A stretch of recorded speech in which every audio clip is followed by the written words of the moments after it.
everyone, my name is Kuyani with matching number 278520. I'm from University Utara, Malaysia.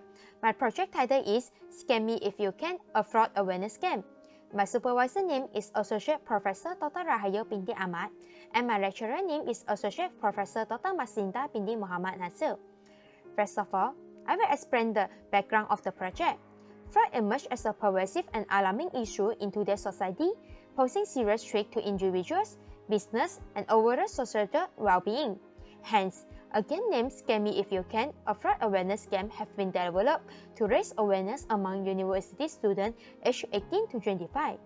It was a 3D game consisting of 3 levels, with each level having a different scene, which are Space, Valley, and Cyberpunk. The player need to achieve a certain score and answer questions related to frauds to pass each level. Now, I will explain the problem statement. The first problem statement is reputation. Fraud damage our country's international and economic reputations, making potential investors wary and hindering economic growth. Second, security. Fraudulent passport and false identity directly threaten national security, enabling criminals to commit crimes and jeopardize public safety.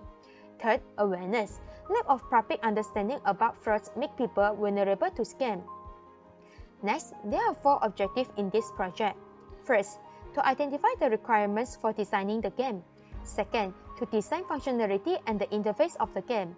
Third, to develop the prototype of the game.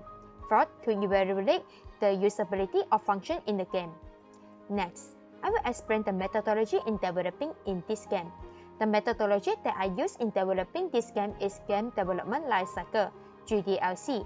There are 6 phases in GDLC, which is Story and Idea, Conceptual Analysis, Planning, Concept Design, Development, and Testing.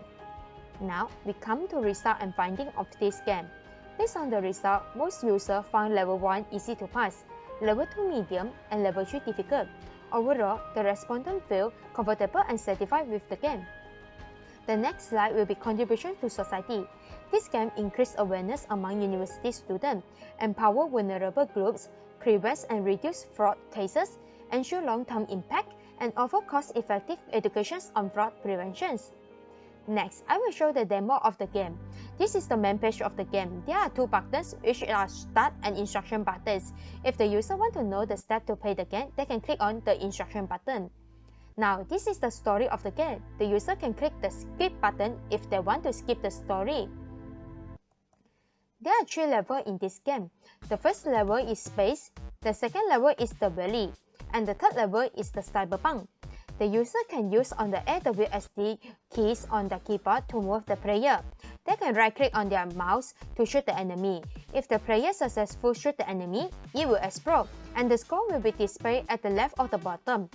The player needs to achieve a score of more than 150 and shoot the final boss enemy to pass the game. If the player collides with the enemy or the things surrounding them, the player will die and need to restart the level. After the player successfully passes each level, the player needs to answer 5 questions related to fraud. If the player answers incorrectly, they have to restart the level. The player will enter the next level if all the questions have been answered correctly. To successfully complete the game, the player needs to successfully complete all 3 levels and answer all the questions related to fraud.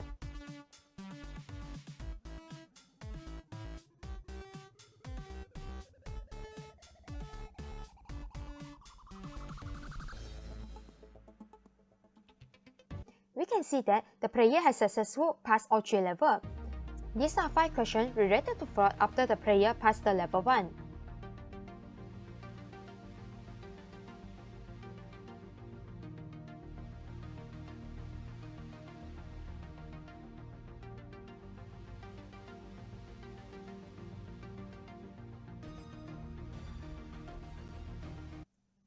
These are the 5 questions related to fraud after the player passed the level 2.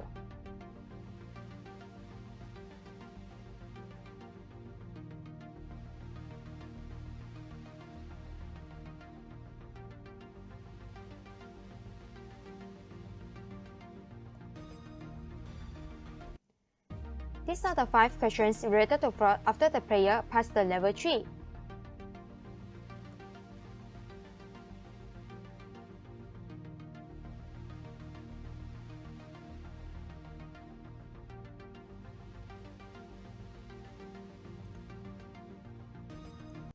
Now, I will show the example if the player answers incorrectly. If the player answers the wrong answer, the player needs to restart again the level and answer again the 5 questions. If the player successfully answers all the questions, you will show the congratulations notifications. Since this is the last level, the player has successfully answered all the questions and complete the level. The player can click on the homepage button if they want to replay again the game. That's all for my presentations. Thank you for your kind attention.